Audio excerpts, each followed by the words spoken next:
আসসালামু আলাইকুম ভিউয়ার্স, আজকে আবারও আপনাদের মাঝে হাজির হলাম নতুন একটি ইসলামিক প্রশ্ন নিয়ে। তো আমার সাথে আছে হুমায়ুন কবির মাহফুজ। মাহফুজ, তুমি কি প্রশ্নটির উত্তর দেওয়ার জন্য প্রস্তুত আছো? জি, আমি প্রস্তুত। আচ্ছা, ঠিক আছে। মাহফুজ বলেছে প্রশ্নটির উত্তর দেওয়ার জন্য সে প্রস্তুত। তোমার আজকের প্রশ্নটি হলো, কোন নবীকে নমরুদ আগুনে ফেলেছিল?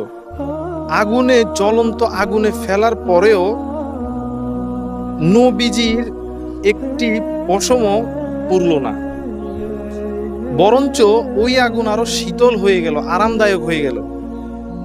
কোন সেই নবীর নামটি যদি তুমি জেনে থাকো, উত্তরটি তুমি আমাকে দিবা। হযরত ইব্রাহিম আলাইহিস সালাতু ওয়াস সালাম। আমাদের হুমায়ুন কবির মাহফুজ বলেছে নবীর নাম হচ্ছে হযরত ইব্রাহিম আলাইহিস সালাম। যদি আমাদের মাহফুজের উত্তরটি সঠিক হয়ে থাকে, আপনারা সবাই অবশ্যই কমেন্ট বক্সে এসে জানিয়ে দিবেন এবং সালমান ফার্সি স্টুডিও ইউটিউব চ্যানেলটিকে সাবস্ক্রাইব করে আমাদের পাশে থাকবেন এবং সালমান ফার্সি স্টুডিও ফেসবুক পেজটিকে ফলো দিয়ে আমাদের পাশে থাকবেন নিত্য নতুন এরকম ইসলামিক ভিডিও পাওয়ার জন্য। আসসালামু আলাইকুম।